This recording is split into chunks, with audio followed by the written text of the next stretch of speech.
Apps can do a lot of cool things. You could order dinner, gamble on your favorite team, and track your health. You could even get a mortgage. One click and you can be approved.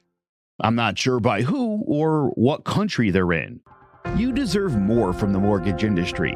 At AnyMac Home Mortgage, we believe in the need for live human interaction during a very complex process. The kind of service and guidance which an app simply can't provide. Our customers are more than credit scores and income documents. They're individuals and families who live in and strengthen our communities. Their story is our story, and that story begins at a home. Chris Sawyer is an expert on providing superior customer service and in meeting the mortgage needs of current and future homebuyers. With over 18 years of experience in the industry, Chris is able to help customers migrate through the home buying and home financing process by using his wealth of knowledge as a well-qualified mortgage professional. And best of all, Chris is located in Cromwell, Connecticut, where he has helped hundreds of clients in Connecticut, Massachusetts, and Rhode Island make their dreams of homeownership a reality. Visit chrissawyer.any-mac.com. Email him at csawyer@any-mac.com or give him a call, 860-878-8730. Chris Sawyer, NMLS number 39345, corporate NMLS number 338923. AnyMac Home Mortgage is an equal housing lender. American Neighborhood Mortgage Acceptance Company, LLC. DBA AnyMac Home Mortgage. Lo-Fi Direct. Connecticut First Mortgage Correspondent. Licensed lender. Broker number ML 338923. Massachusetts Mortgage Lender and Mortgage Broker License number MC 338923. Rhode Island Licensed Lender. License number 201128110L. Call for additional details.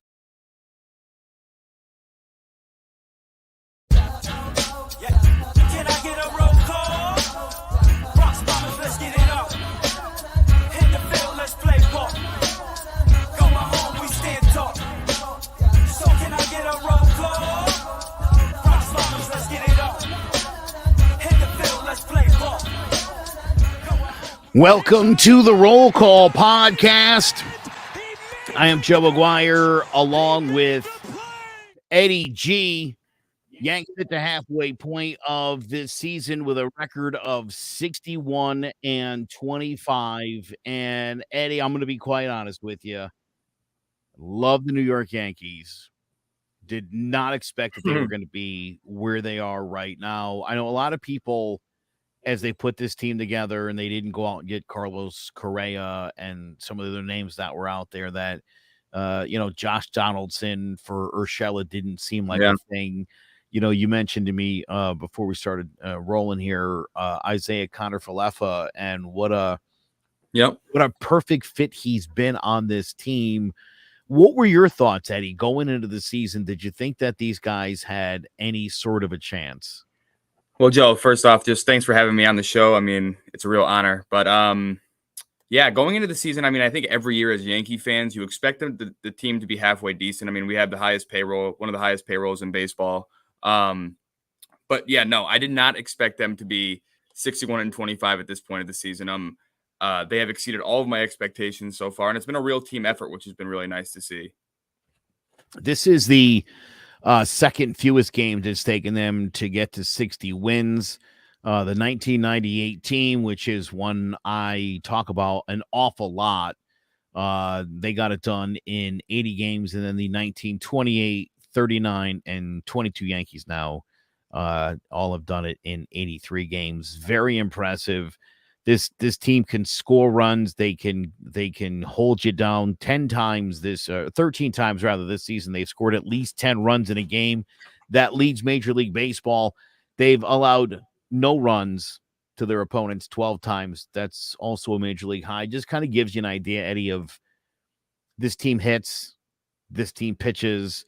The defense, to me, though, really, I think over the last couple of years, you watch the Yankees kicking the ball around a lot. Just think about the other night there, Donaldson not turning the double play. Yeah, that was a turning point in that game. That's been kind of a hallmark of this team the last 4 or 5 years is not turning double plays and, dropping pop-ups and not making, plays on balls in the gaps and those extra opportunities, especially when you get into the postseason. Yeah, absolutely. I think the starting pitching has been the most surprising thing to me this year. I mean, Garrett Cole, obviously he's one of the highest paid pitchers in baseball, but he's been tremendous. We were talking about it on the phone the other day about how a lot of people have been saying that they'd rather have Cortez as the starter in a one-game playoff, but ridiculous. Yeah, I mean, the guy is one of the best pitchers in baseball. But yeah, the defense has been great, and I think like we talked about on the phone the other day as well. The similarities between the '98 team are pretty staggering, and one of the things that stands out to me is the fact that they seem like a really close knit group. I think the additions of Gallo, Rizzo, Matt Carpenter, all of those guys, I feel like they're good, team chemistry kind of guys, and they all make big plays in clutch moments. So yeah, it's been a really fun team to watch so far, and honestly, in my lifetime of watching baseball, this is the best Yankees team I've seen.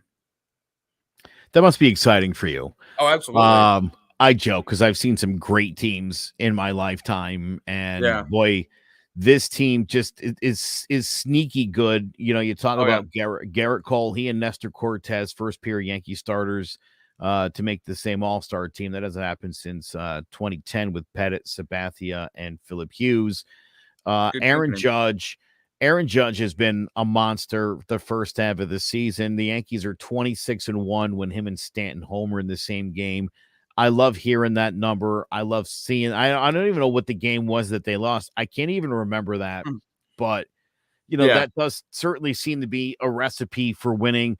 And listen, again, as you and I were talking the other day about Garrett Cole. I mean, who's worth $325 million? Nobody. yeah, Anybody who's clamoring for Jacob deGrom, well, Jacob deGrom pitches like half a season. exactly. And No, for some reason, he lulls everybody on the field to sleep the way he pitches. It's got to be the reason that team absolutely can't score runs for him. yeah, Garrett Cole is also matched up against the other team's ace. yeah, yep, And yeah, again, I love Nestor Cortez. What a find. Jameson Tyone's been great. I knew yeah, Luis Severino was going to come back and be healthy and strong. I'll talk about that in a minute, the Severino thing, because it's one of those things that's pissed me off as long as I've been doing this podcast.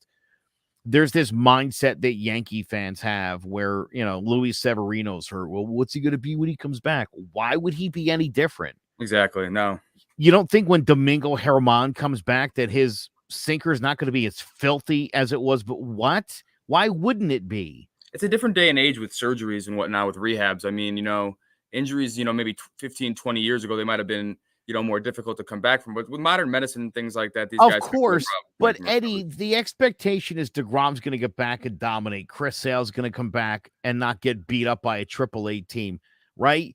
That's the assumption everybody makes. But when it's Luis Severino, as it's been the last couple of years, everybody, I don't know what he's going to be like. Now, he's an ace. He's got ace kind of stuff. The Yankees are in an amazing position to have all five of these guys pitching as well as they're pitching.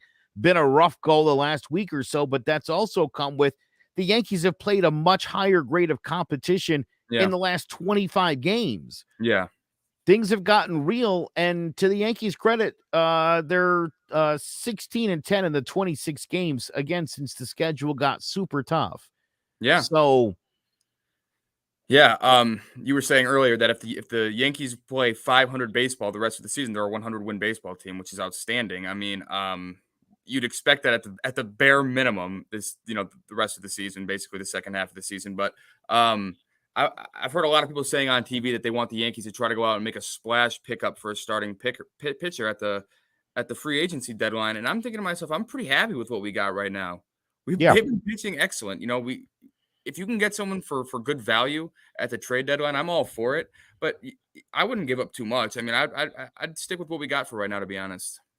yeah, I saw an article earlier today, and it said something to the effect of like the Yankees' postseason success depends on Andrew Benintendi. And Yeah, I thought, I wish the New York Post would take that paper and shove it up their ass. Quite yeah, frankly, yeah. this An team is asinine doing take. quite well without Andrew Benintendi. Yeah, And to that matter, the Yankees are playing 700 baseball when Joey Gallo's in the lineup. yeah, And I know Joey Gallo's not hitting the ball a ton, and the defense hasn't been great. He admitted it himself. They're winning games, though. yeah. I told you. I mentioned him before. I feel like he's just one of those guys that when he's in the lineup, he brings an energy. I don't know what it is. Like you said, he hasn't been playing well, but they want him and need him in the lineup. In 1996, the Yankees had a second baseman by the name of Mariano Duncan, okay, the 96 team. Mariano Duncan hit 340 that year with 8 home runs in 56 games, okay? Yeah. George Steinbrenner hated him. He coined the phrase, we play today, we win today, and that's it. Okay, he coined that phrase. They rode that to the 96 championship, and the Yankees, like it because they didn't have a superstar at every position, that sort of became an issue. A guy who hit 340, they would eventually go out and acquire Chuck Knobloch to be the second baseman, who of course would have a mental breakdown and then lose the ability to throw to second base. But sometimes the guy that's doing the job is good enough. And one of the guys, and he made an all-star team, is Jose Trevino. Yeah. Who they picked up as a backup catcher and who has, again, been a guy who was tremendous. And he was somebody who, when I heard the name, I just, again, through fantasy baseball, he was somebody who I thought had some potential. And the knock was, well, he's always been a backup. Well, no, he's actually not always been a backup. He's been in the minor leagues mostly as a starter. Yep. And he came to the big leagues and was going to be a starter. And really just hadn't hit enough to earn the starting spot. And he's certainly done that. The catching's been phenomenal. I like Kyle Higashioka, but I've said it on this podcast for as long as he's been on the Yankees. He's a backup. And yeah, he's absolutely. got some pop. He's a solid backup. He's a solid backup. But he's not a starter. Definitely not a starter. Jose Trevino. Yeah, Trevino's proved himself to be a starter this year. I mean, the guy has played outstanding. And again, another guy who's just completely outplayed his expectations for the season, and that's why the Yankees are where they are right now. Don't get me wrong. I mean, Aaron Judge has been phenomenal, the Yankees' best player without a doubt, but that's what he needs to be. He wants to be one of the highest paid players in baseball. He's going to get paid that, but now that he's leaving no doubt in anyone's mind that he is easily the most important player on the Yankees roster, for sure. Yeah, Aaron Judge, first guy, by the way, in Yankee history to hit more than 30 before the break twice. Yeah, ridiculous. No Babe Ruth, no Joe DiMaggio. No, it's a party of one in the history of the New York Yankees. The only guy to have done that. Again, 6 Yankees make the All-Star team. You could have argued for additional guys on this team to make the All-Star team. Oh, absolutely. The two biggest, I should say one of the bigger surprises, obviously Clay Holmes, who outside of that meltdown the other night. But again, these guys are due, you're going to have rough starts. You're going to have guys that are going to come out of the bullpen. Clay Holmes isn't Mariano Rivera, just like Aroldis Chapman wasn't. We have to understand that you're talking about mere mortals. Yeah. We forget that sometimes. Absolutely. And I was reading an ESPN article about the best baseball teams ever at this point, record-wise, and the Yankees are up there. They had the Dodgers from a couple years ago, the San Francisco Giants, and I think 2012 were one of the best teams at this point. But they all went through rough stretches of baseball. It's just something we have to come to expect as fans. When they play this many games in a season, they're bound to have a few bad ones in a row. And but like I was saying to you before, them going to Boston, winning the first 2 games was huge. The Red Sox gained no ground, so there was really no momentum gained. I guess you could say these last couple wins were big for were big for them. But all in all, I think the Yankees should feel like they're in a great place right now. So here's something, our buddy Ovi Muniz, who's a Red Sox fan. The Yankees may have the best record for now. Do you see a decline after the All-Star break? Do I see them playing better than 700 baseball? No, probably not. Realistically, absolutely not. They don't need to. The Yankees could play 500 baseball and they're still going to win 100 games. Yeah. But that's neither here nor there. And I know Ovi, his other comment, he was very excited that they split. The Yankees didn't throw any relievers in back-to-back games in the series. Yeah. Aaron Boone is managing that they've already kind of got this division locked up and we're looking forward to the postseason, not taxing the bullpen. So the Yankees didn't play this the way the Red Sox were playing it. And listen, the Red Sox are a really good team. I said this last year. I saw tremendous growth from the Boston Red Sox. I thought they were primed. I actually had the Red Sox finishing ahead of the Yankees along with Toronto. And again, the Yankees have surpassed what I thought, and I also thought Chris Sale would be healthy and not getting beat up by minor leaguers. But Yeah, you that's can't rough. have everything, can you, guys? No. I wish I could feel bad for them, but I don't. No, but yeah, the Red Sox Yankees rivalry, it's bitter. No matter what either team's record are, the game's going to be competitive. And if I was the Yankees, even though they lost the last couple games, I mean, I feel like they should be confident. I mean, they scored runs. Their pitching wasn't great, but they got timely hits. I think they should feel fine about where they are right now. Winning, like I said, winning those first 2 games was big to me. Showed me a lot about their team. Because the Red Sox were playing for desperation at this point. They're not having the season they hoped for, so they needed a little bit they needed to at least win this series. I feel like, to gain a lot of momentum, and that didn't happen. Sure. Yeah. Well, you're 14 back at the break. That doesn't feel good. On the other side of town, the Mets once had a 10.5 game lead over Atlanta. They go into tonight up a 1.5.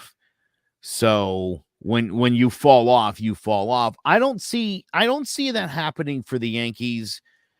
So let's talk about this. Second half success for the Yankees, Eddie, depends on what specifically.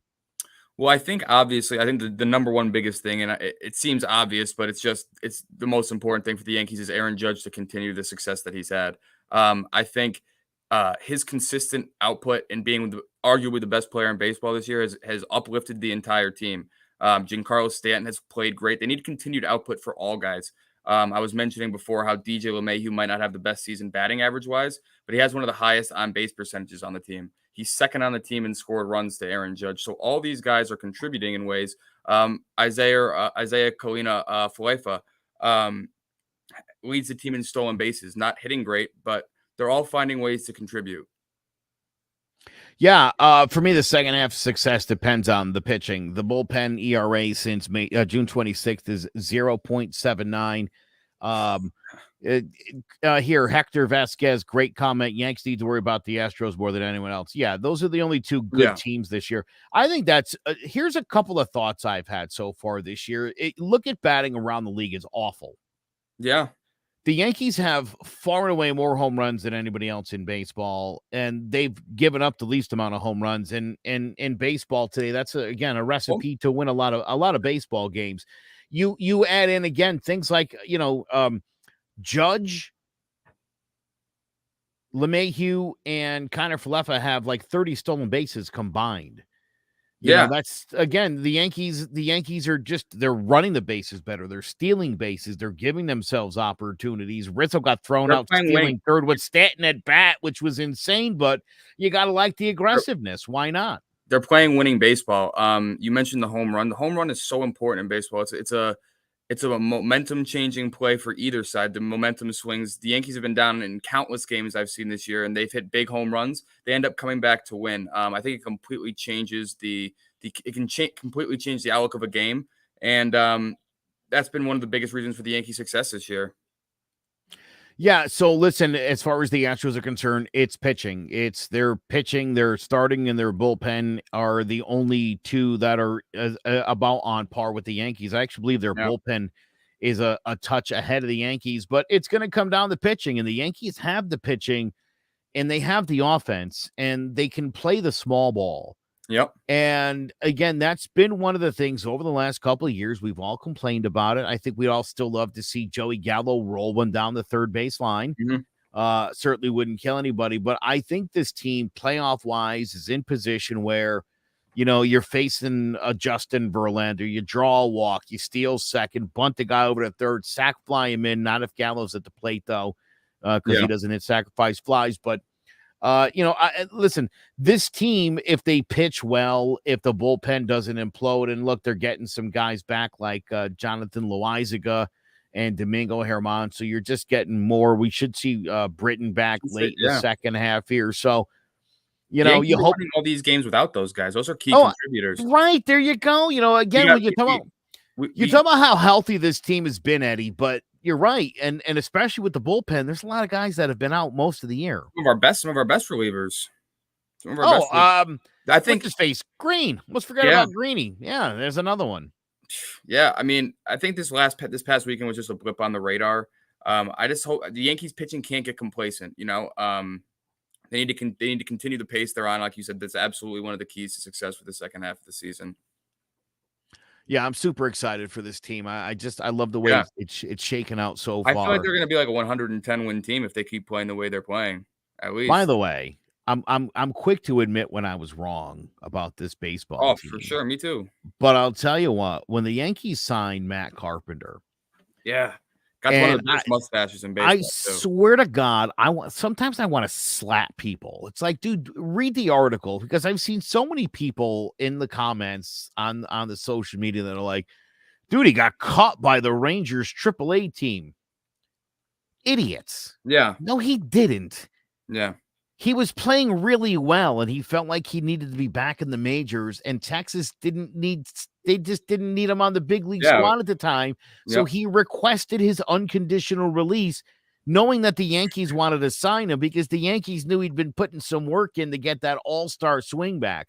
Yeah. I got into it with a couple of Yankee and Cardinal fans when the Yankees signed him, and I was like, dude, listen, they just needed him while Stanton was on the IL, and if he does anything, well, it'll be worth it, dude. 10 home runs in the first 26 games. Guy's been hitting over 300. Is it also another guy that gets consistently big hits? Even you look at this past weekend games where the 2 games that they lost, he played great. He hit great in both games.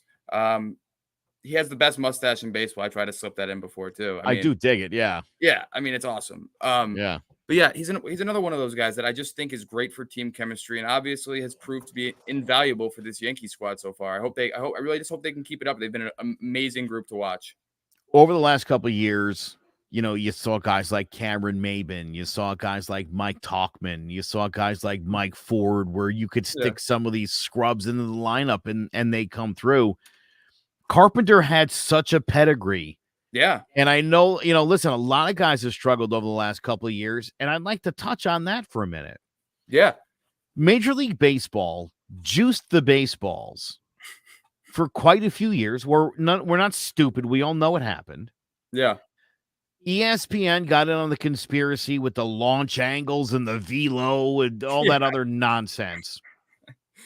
Baseball knew the guys were using spider tack for the spin rates. We were fascinated with all these numbers.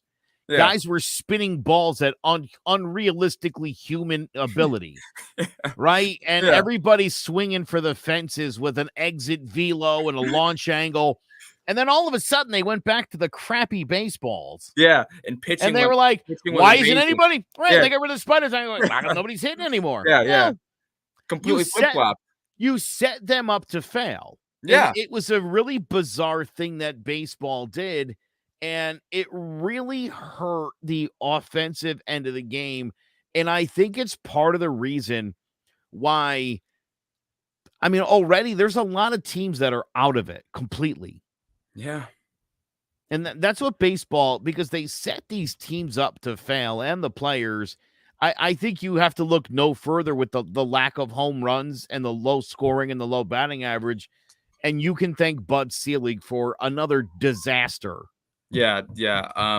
He's been an unmitigated disaster. Not Bud Selig. I'm sorry, Rob Manfred. I don't even know where that came from. I'm still hating on Bud Selig for the steroid era. Yeah. Rob Manfred. Yeah, Rob Manfred. Yeah. I feel like as soon as the limelight started to shine on, they shrunk and try to fix it. Bro, how bad is it when your commissioner in an interview has to say, I don't hate baseball? Yeah. Whenever that has to be an answer for a question you get asked in an interview, never a great sign for the state of the league. Right? Yeah. No one's ever asked Roger Goodell if he hates the NFL and football in general. Like, that's not what you want people to be asking of your commissioner. Yeah, and offense brings viewers to baseball games. Everyone wants to see home runs. So if that's what you got to do to get more home runs in baseball, or more runs scored in baseball, I'm not opposed to it. I'm not. Real quick before we move on here, robot umpires. It sounds like the stupidest idea in the world. We don't live in a video game. Okay? If one of my favorite things about MLB is how often I will paint a corner. Oh, and the umpire just does that, where he yanks on his, pulls on his mask, and you don't get the call. That's called life. That's called life. Yeah. Yep. We don't need robot umpires. I mean, Oh, dude. Armando Galarraga doesn't ever get that perfect game back because replay didn't exist then. Just don't have it. Bro, yeah. If I'm Galarraga, I'd be like, it's an insult to me and my legacy that you even have replay in the game. Now you wanna automate the umpires? Yeah. Enough. And that's just make the right call. It's not hard. Yeah, and it's part of the natural. It's, the natural part of the game is having that human. That you can make human mistakes as an umpire. I mean, having a robot umpire back there. I mean, first it just sounds bizarre, and I pray to God that never happens because it would turn so many people off from baseball. I mean, it's part of the game. You get calls, you don't get calls. Simple as that. It's the same reason so many Yankee fans think they need to immediately, you got to trade Joey Gallo. Yeah, I got it. I know. And who's to assume that the next guy you get's going to show up and hit 320? Yeah, it's just an unreal expectation we have as Yankees fans, and it's something that players know when they sign here as free agents that they're going to deal with that. I think the successful ones and the ones that can continue to play here are the ones that can tune that out to some degree. And I think Joey Gallo has done that perfectly. He's got to start hitting. I mean, why he can't just bunt a ball down the line with the shift on is, I mean, dude, just do it 2 or 3 times and then you won't have to do it again. Trust me. I think guys get in their own heads sometimes. I think it's just a confidence thing. I think it could turn around. I think that's one of those things that can turn around in a series for a guy like that. So I think he just needs to continue to have confidence in himself and keep swinging. I look at a couple of dudes. Curtis Granderson. Curtis Granderson would be my all-time favorite baseball player. Mark Teixeira. Yep. Brian McCann. And there's one other guy, and I can't think of who it is. Oh, Jason Giambi. Giambi, dude. There are a lot of steroids running through that body. All great hitters. All line drive hitters. Yep. Guys who could use the whole field. Became Yankees. Became dead pull hitters. Hit a lot more home runs. Yep. Hit like 50, 60 points below where you thought they were going to be. Yeah. Yep. I'm so done with that stuff. Yeah. It would be great if the Yankees could bring in a left fielder who hits like 295. It's like they keep handing the torch off to each other too. One right after the other. Although it's funny, they do have a pretty good hitter who can play left field. His name is Miguel Andujar. Yeah. He only gets to be a 27th man, and then he has to go back to the depths of the minor leagues. Yeah. You know, when you look at Clint Frazier and how that panned out, guys like Chance Adams and some of these other dudes that they've dealt that haven't panned out. Yep. The obsession Yankee fans and the Yankee brass has with prospects is mind-blowing. Yeah. Right? People are like, dude, I wouldn't trade Jason Dominguez for anything. It's like, you saw him hit a home run on Instagram once. Shut up. Yeah. He's like 17. Yeah. I mean, if he was that good, he'd be in the big leagues now. Yep. Maybe he becomes something great, or maybe look this name up. He becomes the next Brian Taylor. Yeah, well, everyone thinks they're an expert on what should happen. And realistically, if they were running the Yankees right now, we'd have 20 wins as a franchise. You know, these are they're all experts. Everyone wants to be an expert out there, but realistically, when it comes down to it, they don't know what the hell they're talking about. As the Yankees put this team together, and I saw the emphasis on defense again, I wasn't sure. I didn't love the lineup the way it looked. I remember when I was at CSB, I stopped kind of paying attention because basketball was still going on, but they were 6-6 at one point. They weren't looking that great. And then 17-6, they had won like 11 straight games. And I remember you pointed, that was one of the first things you pointed out to me when we were talking about it, was how their defense has really improved drastically, and it's continued. So it's led to, if the pitching, batting, and defense is there, that's basically all 3 stages in baseball. And having a good manager who makes good, timely decisions in game is huge too.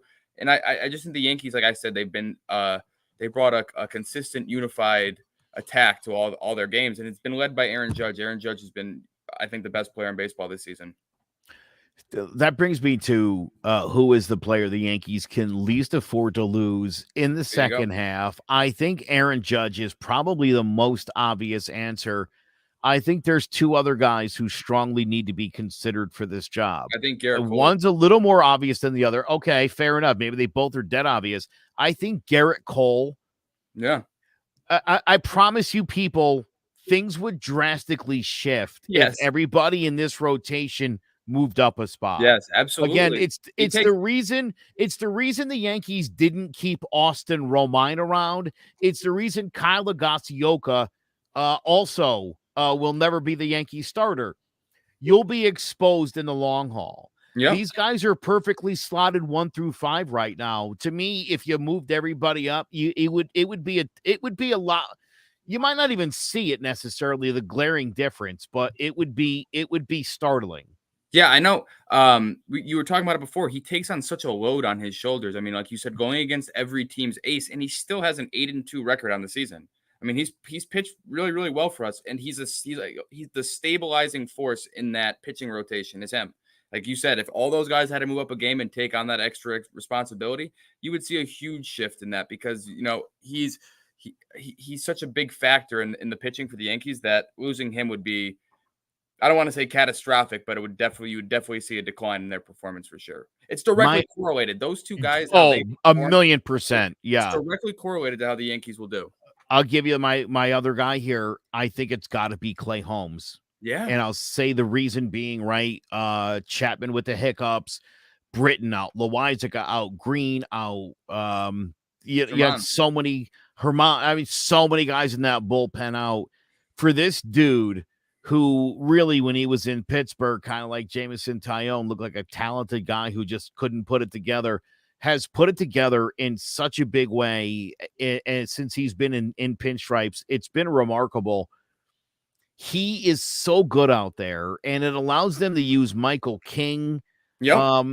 Again, and what I mean to say is if Clay Holmes wasn't able to step up and dominate like he is into that role, it would have shifted again a lot of these guys around in that bullpen. And again, who knows what the success would have looked like, not knowing about Chapman going forward. Again, having that lockdown guy in the 9th inning, minus obviously what happened last night. I think he's super important to this team. I completely agree. I mean, Chapman is just not that guy anymore. So him stepping up and filling that role for them has filled a key void. Mentioning Garrett Cole before, Clay Holmes has almost been like that guy in the rotation for the Yankees reserves. He's come in and just pitched magnificently, and he's a first-time All-Star as a result. Again, it's been a running theme that we've talked about today. It's just all these guys stepping up to perform and exceed all their expectations to this point of the season is why the Yankees are where they are right now. And Clay Holmes is a huge reason for that success. Like I said, I think the game the other night was just a hiccup, man. He's too good a player to let that impact him the rest of the season. I expect to see more of the same from the first half of the season, the second half. I maybe I overstated that a little bit. Because again, I think I wrote an article about this a few years ago. I think I told you about the article I wrote, the Mariano Rivera effect, right? I mean, again, I understand. Oh no. Listen, we as Yankee fans have become greatly conditioned to Mariano Rivera as the closer. Yeah. Yeah. And not only Mariano's the closer, but Mariano as what a relief pitcher, because he was the setup guy before he became the closer. Yeah. He was the most dominant setup guy of all time. Yeah. So in Yankee fans' minds, because we got like 18, 19 years of Mariano, got very comfortable. We've got this expectation that the closer cannot blow saves. He can't walk anybody. We forget about Dellin Betances and John Wetland and guys like that who loaded the bases and then found their way out of it, and sometimes they didn't. Tough shoes to fill. Yeah. I mean, that's how it goes, but we've, just the same. I don't remember if I was talking to you about this or not, but I'm so concerned about Anthony Volpe, and I'll tell you the reason why. No, I haven't heard your concerns. He was the reason the Yard Goats couldn't make the playoffs a couple weeks ago. Bastard. All right. So the comparison to Derek Jeter, it's obvious. It makes sense. He's he's a Yankee stud draft pick coming up, shortstop. It all makes sense. Derek Jeter's not great because of the numbers. He's great for everything else. Derek Jeter is great for the intangibles, right? We talk about winning plays, flip, and he just knowing and being in the right place at the right time, and being Mr. November against young Kim in 2001. Yeah. Here's the thing: if you're telling Anthony Volpe he needs to hit 290 with 8 home runs and 70 RBIs, then he can be the next Derek Jeter. Yeah. On paper. But that's not what it is. That's not what they're expecting from him. Right. So you're telling this kid, it's like, if you look at Derek's numbers, obviously the hits, 5th all time, but the numbers don't jump out at you as like, so what does this kid have to do? What they want this kid to do is not on a baseball card. No. When you make that comparison to Derek Jeter and you talk about being the captain and you talk about the intangibles, you're telling this young kid, you're not setting any sort of realistic expectation for him. No. What does it mean to be you're setting him up to fail? Right. What does it mean to be the next Derek Jeter? Well, it means winning 4 titles in 5 years. Does it? I don't know. What does that mean? What is the measurement of Anthony Volpe being the next Derek Jeter? You're already starting where that kid can't possibly live up to what you want him to be. Didi Gregorius, as good as he was, not Derek Jeter.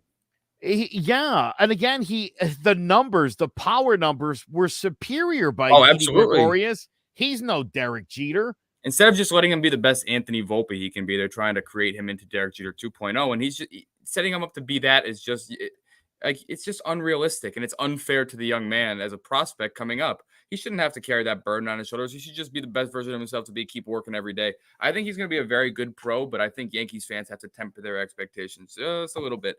Again, like I was mentioning before, whenever we bring free agents here, they're expected to outperform whatever their expectations are with Yankees fans. They're not satisfied with anything less than perfection almost, and it's unrealistic. But like I said, players just have to deal with that with being in the New York media. 100%. All right, we're going to take a quick break, and then we're going to preview the Yankees' upcoming week. They are off today, again, with the best record in Major League Baseball. We'll be right back to wrap things up. There's no bigger investment than home ownership. And to make sure the house is up to your standards, you need a professional to look it over. Brian Flanagan from Shamrock Home Inspections is a licensed home inspector and a member of the Connecticut Association of Home Inspectors. Brian was a contractor for over 15 years, so he knows how homes should be constructed and how mechanicals should work. What makes me a good home inspector was the 20 years that I was a home improvement person, doing all the different repairs that I have done and what other people have done wrong that I had to go out and fix. So I have a pretty quick eye on seeing what's right and what's wrong. Before you move, call Shamrock Home Inspections. Before you make the biggest investment of your life, call Brian Flanagan from Shamrock Home Inspections at 860-268-2566 or visit shamrockhomeinspectionct.com. All right, so Yankees, as I mentioned, are off for today, and Eddie, then they're heading off to Cincinnati, Ohio, the home of the Cincinnati Reds. My buddy Rob Dibble had some success there. So Yankees will be there Tuesday, Wednesday, Thursday, all 7:05 starts. Garrett Cole starts in game 1 against Graham Ashcroft, who is 4-2 with a 4.35 ERA. Keep in mind, Ashcroft is their ace, I guess, right now. Yeah. Maybe it's Castillo, who I don't think will be there much longer. As you mentioned, Garrett Cole, 8-2, 3.26 ERA, and 124 strikeouts on the season. Then coming up on Wednesday evening, my main man, Luis Severino, on the bump, 5-3, a 3.11 ERA, and 94 strikeouts. I think he's been pretty outstanding, tell you the truth. Yeah. He's one of the best pitchers in baseball when healthy, in my opinion. I mean, the guy is just a dominant force. And I think the Yankees should feel pretty good about it. I mean, they're playing the Reds. The Reds have been playing better baseball recently. I think they're last in their division, but they've won their last 4 games, 6-4 in their last 10. So I think the Yankees should expect a little bit of a challenge. Everyone, plays their A game when they play the Yankees. But I mean, I think they should feel pretty good about where they stand, especially those first 2 games. Those first two guys on the mound are just out there. Mike Minor 1-6 with a 6.63 earned run average. Wednesday night, we will see Luis Castillo, who could become a Yankee. That's someone the Yankees are interested in. He is 3-4, but has a 2.92 ERA and 74 strikeouts. Well, yeah, again, he's a super talented guy, and he's also in his walk year. So he's going to be moved. Nestor Cortez pitches for the Yankees. He's 7-3, a 2.74 ERA, and those 95 strikeouts obviously has gotten him a trip to the All-Star game. And then this weekend, it's on like Donkey Kong. We're going to redo it. Yankees and the Red Sox. We will be in. I don't know. I'm saying why we won't be anywhere. I'll be here. There you go, Joe. You said you hated it. The New York Yankees, they will be in Boston. Jordan Montgomery gets to start in game 1, 3-2 with 3.19 ERA and 76 strikeouts. He will face Nick Pivetta, who pitched last night and didn't do a really great job. 8-6, a 4.08 ERA and 100 strikeouts on the season. On Saturday, a 7:15 start, we'll see Jameson Taillon, 9-2, a 4.01 ERA and 77 strikeouts. Last 6 or 7 starts, though, Jameson has definitely been a little bit off. He says it's a mechanical flaw, and it's something he's working on. You got to hope he gets that thing straightened out. Absolutely. That's key. It's another key. We talked about how important the pitching was, and he's been an important factor in them winning games in the first half of the season. He's been pitching great. So hopefully he can get that figured out sooner rather than later as a Yankee fan. Yeah, Saturday, the Red Sox, things are going so well. They'll be starting Brayan Bello, making his second major league start. He's 0-1 with a 9 ERA. Yeah, the Red Sox have to feel great about their pitching. Now, Sunday night. No, I don't know why this game. Well, I expect this game to get flexed to ESPN. I can't imagine. This is a 1:35 game. Yankees, Red Sox at Fenway. Chris Sale, Garrett Cole. Oh, that's a matchup right there. Yeah. Yeah. Now, again, do you see what I'm saying when I talk about Garrett Cole? Yeah. Because Garrett Cole versus Chris Sale sounds like a game the Yankees can win. And I know he hasn't pitched great against Boston. Those are facts. I think he's got like a 5.86 ERA against Boston. That's fine. I would still take him any day of the week of those 5 Yankee starters to face off against Chris Sale. This is where 100%. he earns. This is where he earns the $325 million is in games like this. Yep. That's the reason he's the ace, because he's the one that's got to go up and face somebody like Chris Sale. And making that much money, I mean, these are the games that Yankee fans need, and the Yankees need him to step up and pitch to his potential. I mean, the guy, like you said, has not pitched great against the Red Sox, but all in all, he has been one of the best pitchers in baseball his entire time in his professional career. So, I mean, I think if the guy goes, and he's a gamer, the guy wants to win, I think he's going to go out there, and I think he's going to have a great game on Sunday night. And Chris Sale, like you said, was struggling in the minor leagues. It's a big spot to put him in. It's a tough game. I think Garrett Cole is going to come out with the win in that one. And then it'll be the All-Star break. We know 6 Yankees will be going. Big G, Giancarlo Stanton, says he's going to play in the home run derby. Looking forward to that. Nice. Smoke some baseballs. I will tell you this. They come out of the break with a doubleheader against Houston. That's a big series.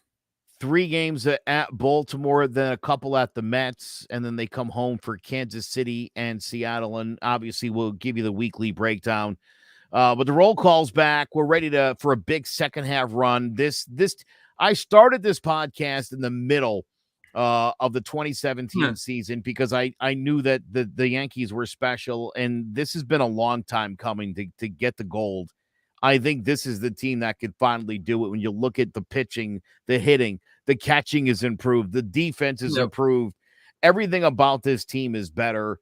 And as a matter of fact, next episode, I'll get a little more into, I see this team as a combination of 96 and 98.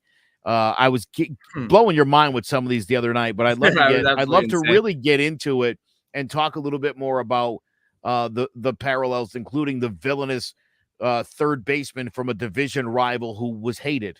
His name was Wade Boggs in 1996, and now it's Josh Donaldson. But I got a whole bunch of those. We'll get really into that. Eddie, dude, excited to have you on this show. Yeah, for sure, man. Me too. Eddie's hilarious. You didn't get that in the first episode, but as he gets comfortable on the show, I think you'll see more of it. Make sure you check us out, clovercrestmedia.com/The Roll Call Podcast. We're also on Facebook. We're on Twitter at The Roll Call Show. You can find us on Instagram. Always looking forward to your comments, so feel free to hit us up. And make sure you like, subscribe, all that nonsense. Share this with some serious Yankee fans, especially the ones who need a talking to. Okay? Yeah. Nice reality check.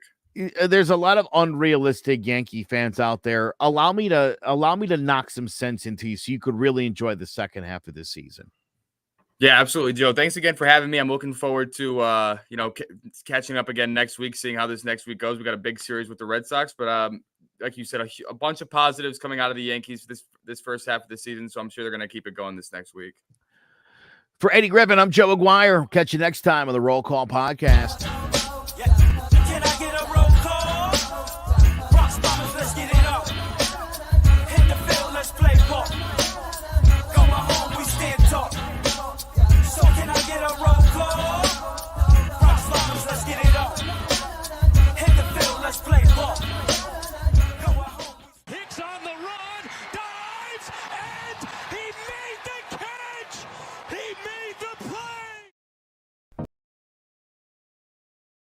We can expect another wet summer in Connecticut, and that means more mosquitoes than ever. If you don't have your home serviced for mosquito control and you find you're spending most of your outside time swatting those little pests, or you did have your yard sprayed but you still have bites all over your body, you're in luck. Mosquito Shield of Central Connecticut provides the best value in mosquito control services because of how they treat your yard using the Mosquito Shield tailored treatment system. All mosquito control service is not the same.